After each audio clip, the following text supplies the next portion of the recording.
Chapter 17. The Hire of the Slytherin. He was standing at the end of the towering stone pillar, a very strong, dimly lit, gem twinned with more carved serpent rose to support a ceiling lost in darkness, casting long black shadow through the odd greenish gloom that filled the place. His heart beating very fast, Harry stood listening to the chill silence. Could the basilisk be lurking in the shadowy corner behind a pillar, and where was Ginny? He pulled out his wand and moved forward between the serpentine column. Every carefully footstep echoed loudly off the shadowy walls. He kept his eyes narrowed, ready to clamp them shut at the smallest sign of movement. The hollow eye shock of the stone snake seemed to be following him more than once. With a jolt of the stomach, he thought he was one stir. Then, as he drew level with the last pair of pillars, a statue high as the chamber itself loomed into view, standing against the back wall. Harry had to crane his neck to look up into the giant face above. It was ancient and monkish, with a long, thin beard that fell almost to the bottom of the wizard's sweeping stone robe, where two enormous grey feet stood on the smooth chamber floor, and between the feet, face down, lay a small back-robed figure with flaming red hair. Ginny, Harry muttered, sprinting to her and dropping to his knees. Ginny, don't be dead, please don't be dead. He flung his wand again aside, grabbed Ginny's shoulder and turned her over. Her face was white as marble, as cold as, yet her eyes were closed, and so wasn't petrified. But then he must be Ginny. Please wake up. Harry muttered desperately, shaking her. Ginny had lolled hopelessly from side to side. She won't wake, and said a soft voice. Harry jumped and spun around on his knees. A tall black-haired boy was leaning against the nearest pillar, watching. He was strangely blurred around the edges, as though Harry were looking at him through a misted window. But there was no mistaking him. Tom! Tom Riddle! Riddle nodded, not taking his eyes off Harry's face. What do you mean she won't wake up? Said Harry desperately. She is not. She is still alive, said Riddle, but only just. Harry stared at him. Tom Riddle had been at Hogwarts 50 years ago, yet here he stood, a weird misty light shine about him, not a day older than the 16-year-old. Are you a ghost? Harry said uncertainly. A memory, said Riddle quietly, preserved in the diary of 50 years. He pointed toward the door from near the statue giant toes. Lying open there was the little black diary Harry had found in Morning Myrtle's bathroom. For a second, Harry wondered how it had got here. Here were more pressing matter to deal with.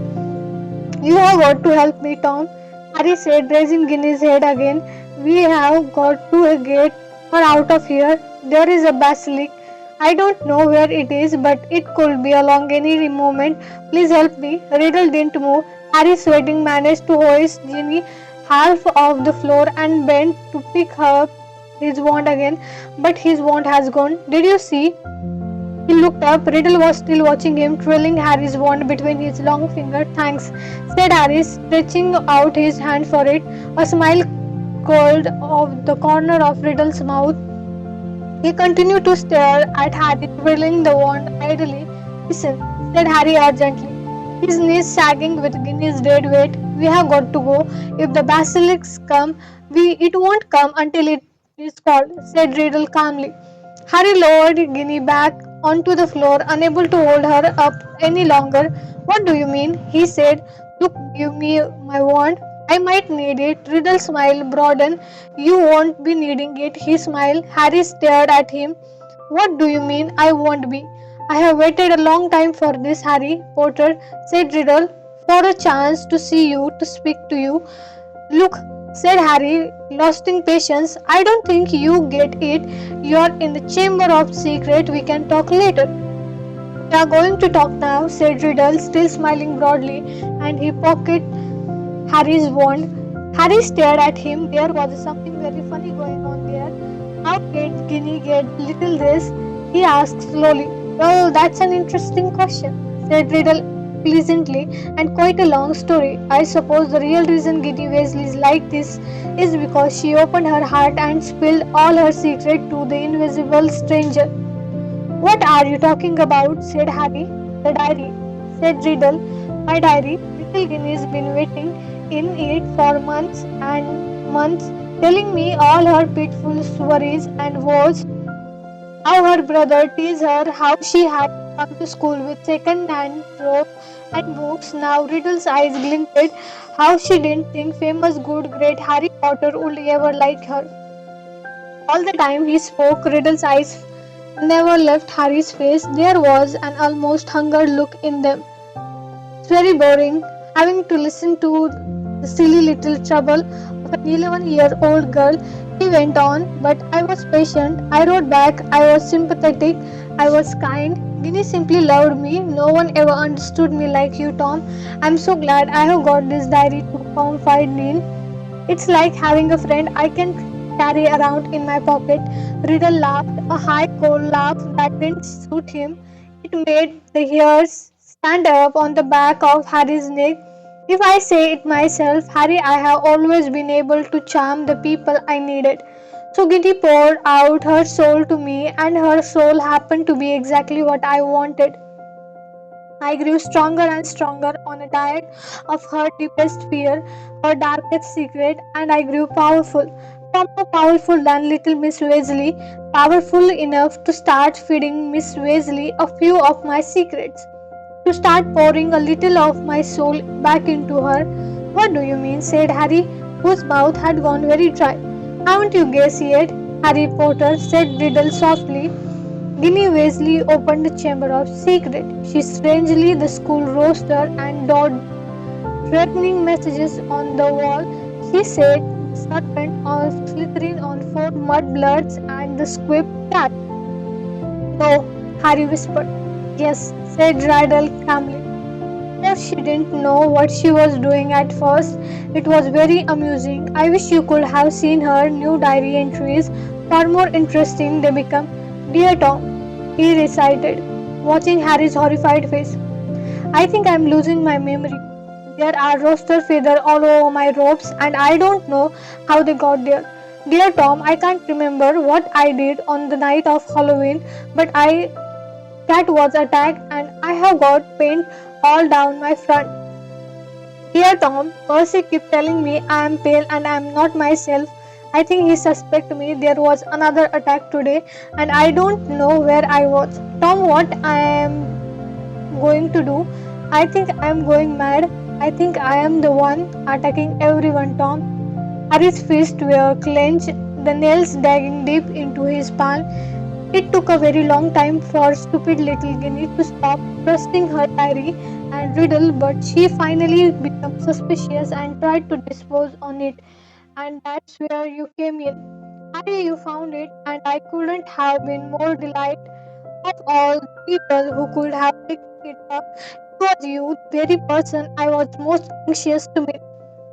And why did you want to meet me? Said Harry. Anger was coursing through him, and it was an effort to keep his voice steady. Well, you see, Ginny told me all about you, said Riddle, your whole fascinating history.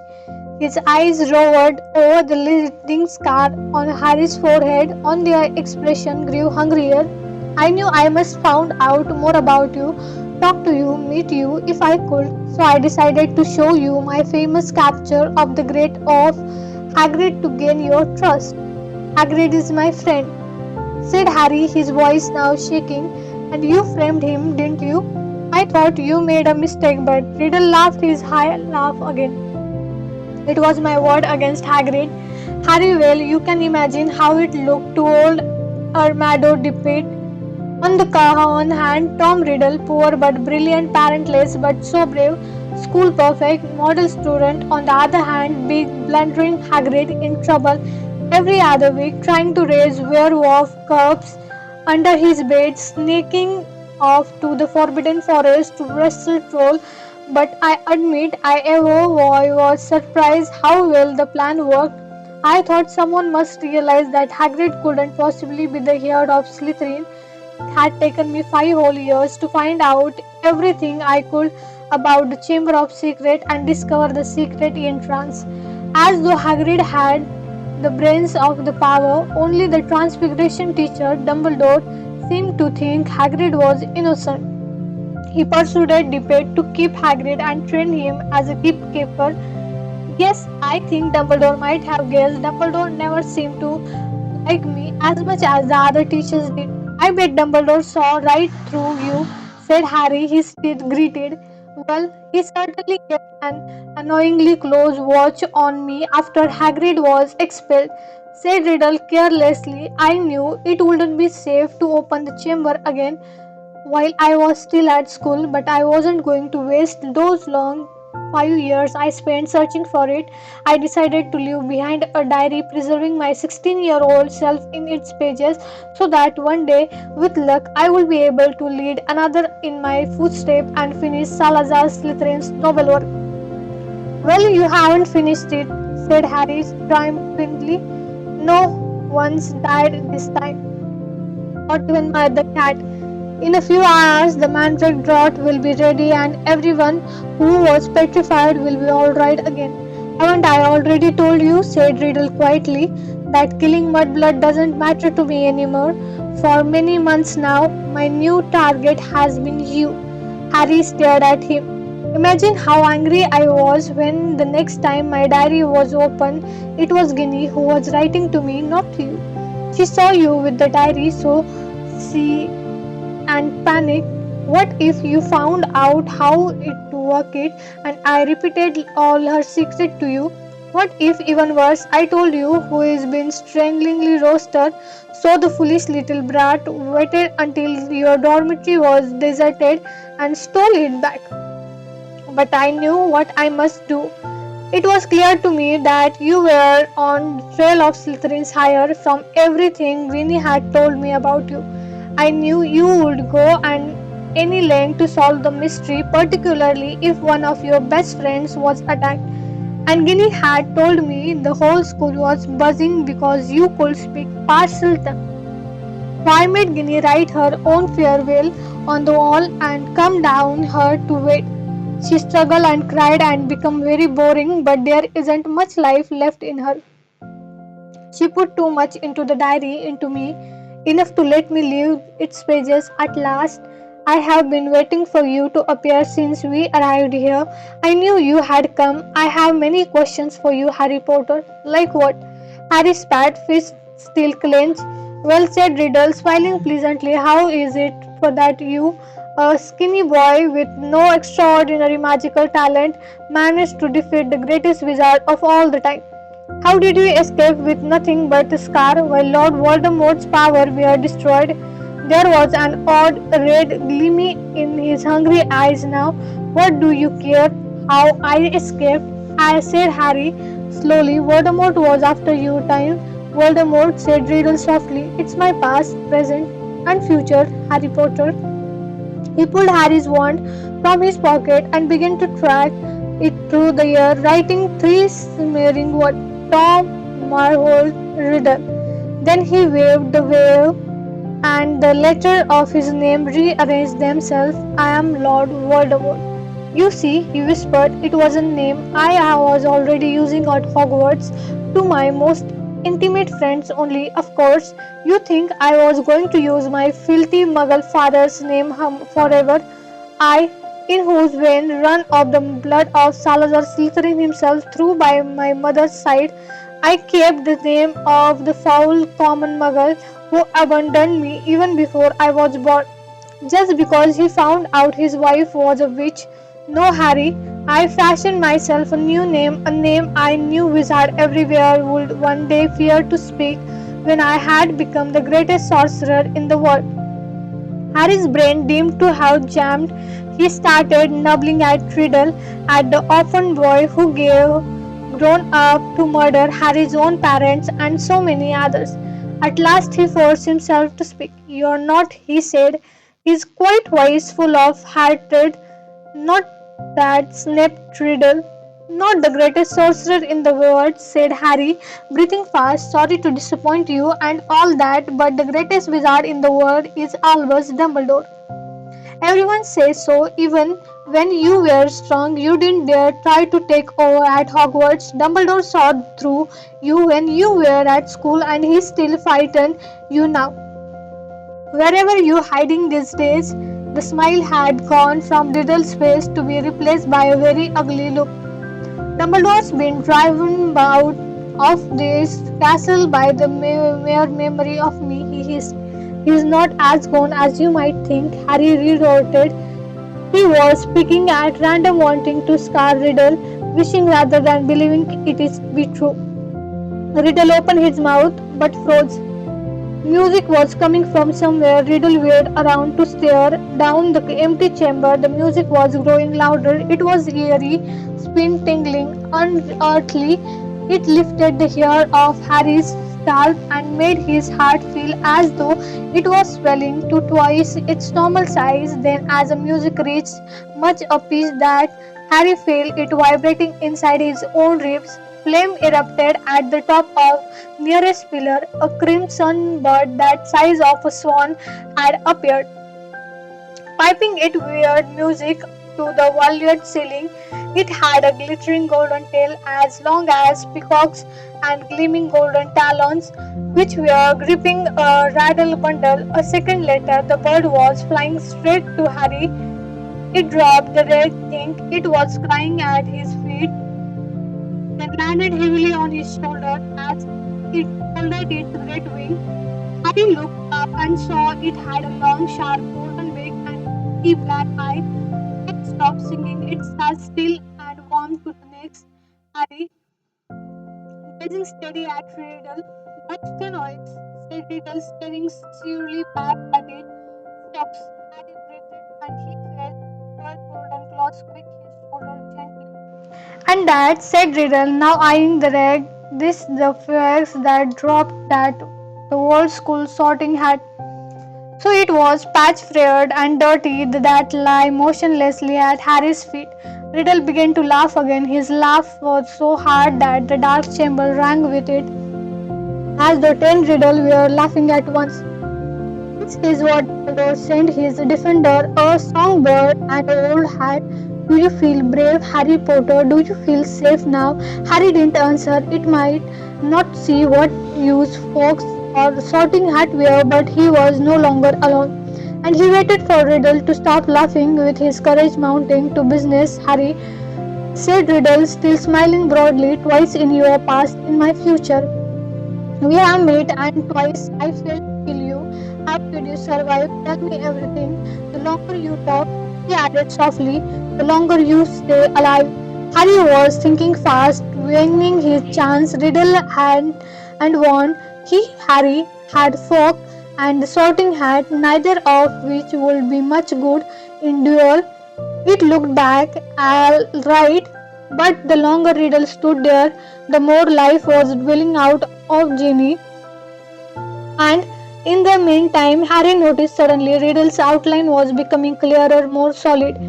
If it had to be a fight between him and Riddle, between sooner than later, no one knows why you lost your power when you attacked me, said Harry abruptly. I don't know myself, but I know why you couldn't kill me because my mother died to save me, my common buggle born mother, he added, shaking with suppressed rage.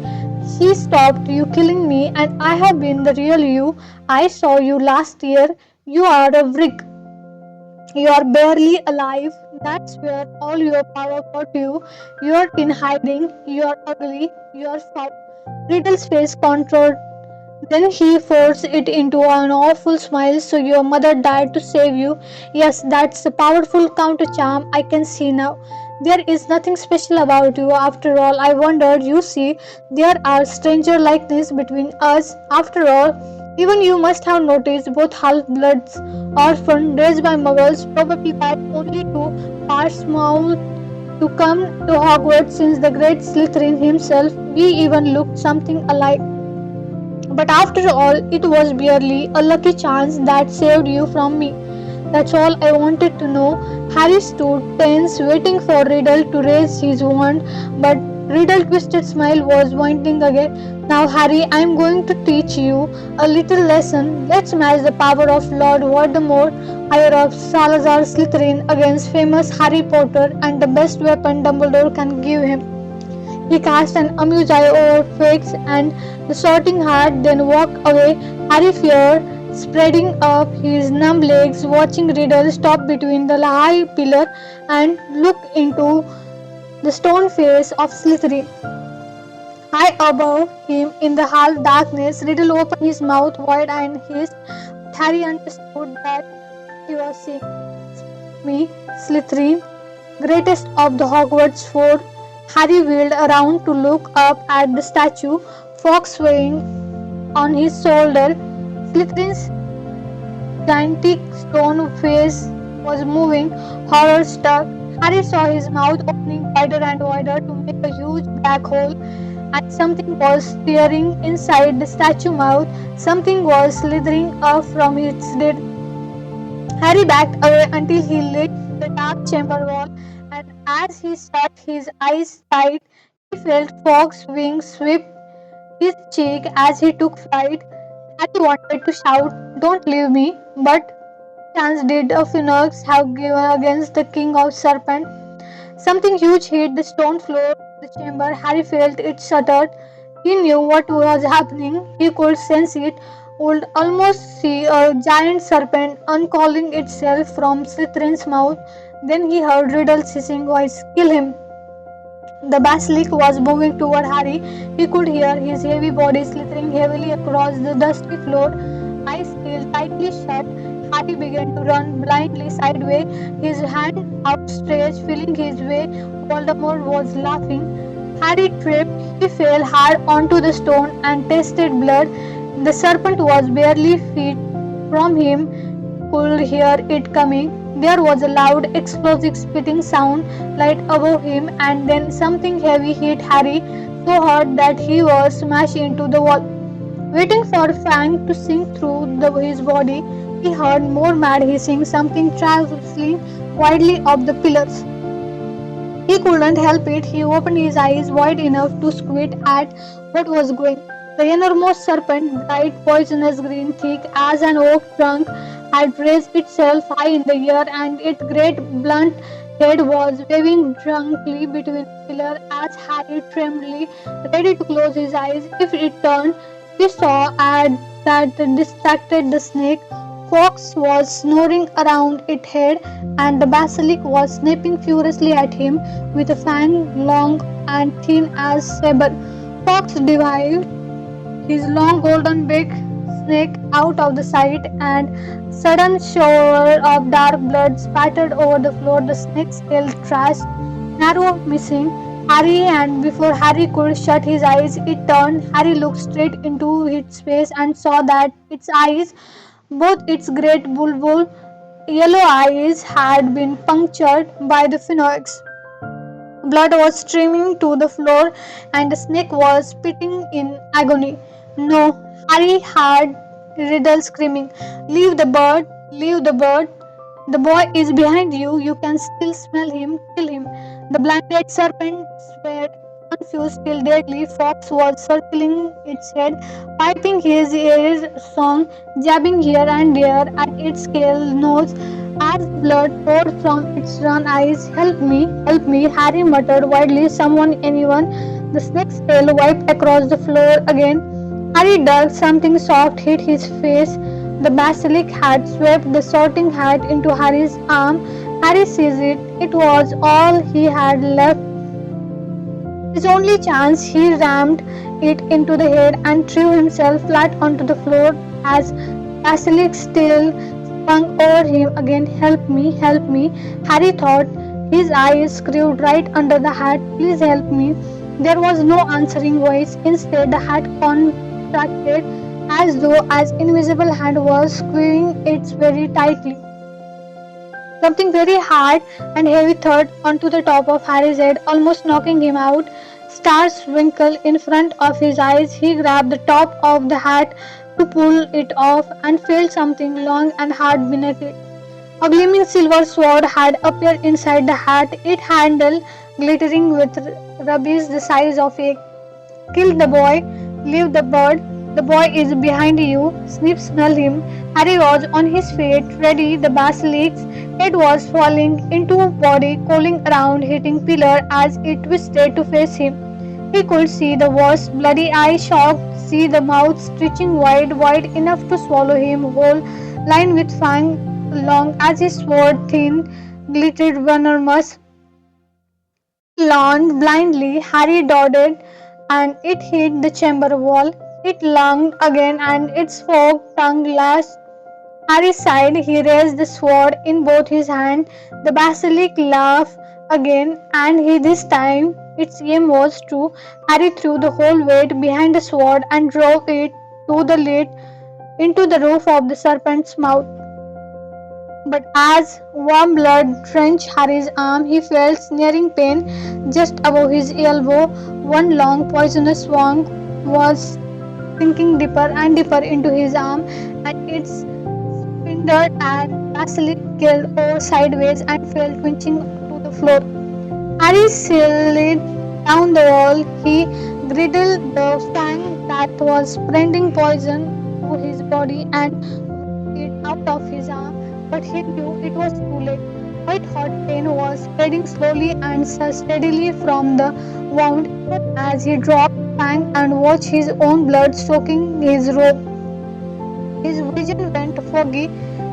Paper was dissolving in a whirl of dull color. A patch of scarlet swung past, and Harry heard a soft clatter of claws beside him. Fox said Harry thickly, "You were fantastic, Fox." He felt the bird lie its beautiful head on the spot where the serpent's fang had pierced him. Could hear echoing footsteps, and then a dark shadow moved in front of him. "You are dead, Harry Potter," said Riddle voice above him. "Dead, even Dumbledore's bird know it. Do you see what he is doing, Potter? He is crying." Harry blinked. Fox's head slid in any out of focus. Thick pearl tear were trickling down the gauzy feather. "I'm going to sit here and watch you to die. Harry Potter, take your time. I am in no hurry." Harry felt drowsy. Everything around him seemed to be spinning. "So end of the famous Harry Potter," said Riddle distance-wise, alone in the Chamber of Secret, forsaken by his friend, defended at last by the Dark Lord. He so unwisely challenged, "You'll be back with your dear dog mother, Harry. She bought you 12 years of borrowed time, but Lord Voldemort got you in time, as you knew he must. If this is dying," thought Harry, "it's not so bad." Even the pain was leaving him, but was this dying? Instead of going back, the chamber seemed to be coming back into focus. Harry gave his head a little shake, and there was Fox still resting his head on Harry's arm. A pearly patch of tear was shining all around the wound, except that there was no wound. "Get away, bird," said Riddle's voice. Suddenly, "Get away from him." I said, "Get away." Harry raised his head. Riddle was pointing Harry's wand at Fox. There was a bang like a gun, and Fox took flight again in a whirl of gold and scarlet. "Phoenix tear," said Harry Riddle quietly, staring at Harry's arm. "Of course, healing power. I forgot." He looked into Harry's face, "But it makes no difference. In fact, I prefer it this way, just you and me, Harry Potter, you and me." He raised the wand, then, in a crush of twin, Fox had soared back overhead and something fell onto Harry's lap, the diary. For a split second, both Harry and Riddle, wands still raised, stared at it. Then, without thinking, without considering, as though he had meant to do it all along, Harry seized the basilisk fang on the floor next to him and plunged it straight into the heart of the book. There was a long, dreadful, piercing scream. Ink sputtered all the diary in torrent, screaming over Harry's hand, flooded in floor. Harry was writhing and twisting, screaming and flailing, and then he had gone. Harry wand fell to the floor with a clatter, and there was a silence except for the steady drip of ink still oozing from the diary. The basilic venom had burned the sizzling hole right through it. Shaking all over, Harry pulled himself up. His head was spinning as though he had travelled miles by flu powder. Slowly he gathered together his wand and the sorting hat, and with a huge tongue retrieved the glittering sword from the roof of the basilisk mouth. Then came a faint moan from the end of the chamber. Ginny was staring as Harry hurried towards. She sat up, her beamers eye travelled from the huge from the dead basilisk over Harry in his blood-soaked robe. Then the diary in his hand, she drew a great shuddering gasp, and tears began to pour down her face. Harry, oh Harry, I tried to tell you at breakfast, but I couldn't say it in front of Percy. It was me, Harry, but I swear I didn't mean to. Riddle made me. He took me over, and how did you kill that thing? Weird Riddle. The last thing I remember him coming out of the diary. It's all right, said Harry, holding up the diary and slowing Ginny a frank hold. Riddle's finished. Look him and the basilisk. Come on, Ginny, let's get out of here. I'm going to be expelled. Ginny wept as Harry helped her awkwardly to her feet. I have looked forward to coming to Hogwarts ever since Bill came, and now I'll have to leave, and what's mom and dad will say. Fox was waiting for them, hovering in the chamber entrance. Harry urged Ginny forward. They stepped over the motionless coils of the dead basilisk through the echoing gloom and back into the tunnel. Harry heard some stone door close behind them with a soft hiss. After a few minutes' progress up the dark tunnel, a distant sound of slowly shifting rock reached Harry's ear. Ron, Harry yelled, standing up. Ginny's okay. I have got her. He heard Ron give a strangled cheer, and they turned the next bend of his eager face, staring through the sizable gap he had managed to make in a rocketful. Ginny, Ron thrust an arm through the gap in the rock to pull. A thought was, you have alive. I don't believe it. What happened? How? What? Where did that bird came from? Fox had swooped through the gap after Ginny. His Dumbledore, said Harry, squeezing through himself. How came you have got a sword? Said Ron, gaping at the glittering weapon in Harry's hand. I'll explain when we got out of here, said Harry, with a sideways glance at Ginny, who was crying harder than ever. But later, Harry said softly, he didn't think it was a good idea to tell Ron yet who had been opened the chamber of secret. Not in front of Ginny anyway. Where is Lockhart? Back there, said Ron, still looking puzzled but jerking his head up the tunnel toward the pipe. He's in a bad way. Come and see. Led by Fawkes, whose wide scaled wings emitted a soft golden glow in the darkness, they walked all the way back to the mouth of the pipe. Gilderoy Lockhart was sitting there, humming placidly to him.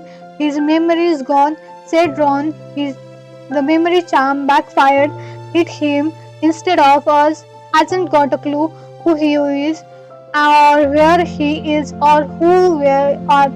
I told him to come and wait here. He is a danger to himself. Lockhart peered good naturally up, and then, hello, he said. Odd sort of place. This isn't it? Do you live here? No, said Ron, raising his eyebrow at Harry. Harry bent down and looked up the long dark pipe. Have you thought how we are going to get back up this? He said to Ron.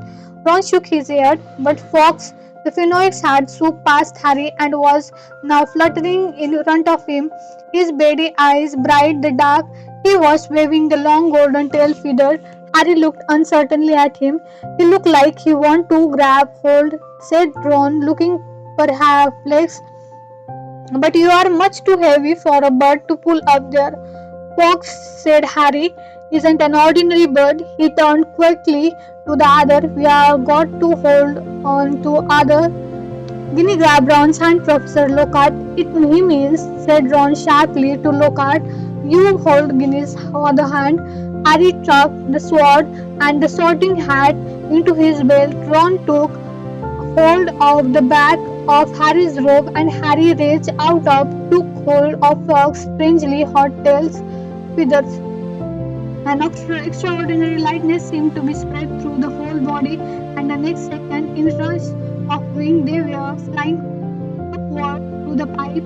Harry could hear the car dangling below him, saying, "Crazy, amazing, this is just like magic."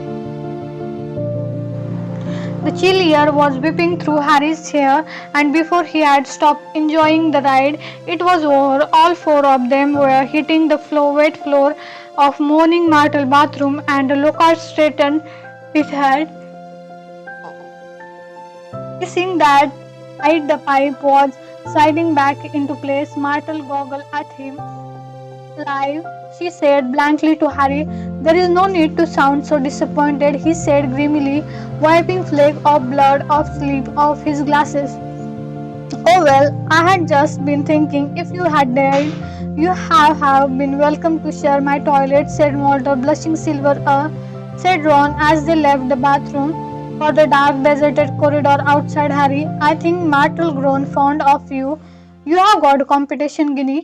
But here we are still floating silent down Guinea's face. "Where now?" said Ron with anxious look at Guinea. Harry pointed. Fox was leading the way, glowing golden along the corridor. They strode after him, and a moment later they found themselves outside Professor McGonagall's office. Harry knocked and pushed the door open. That's it for today. Thank you so much. Stay tuned for next chapter. Till then, see ya. Bye bye.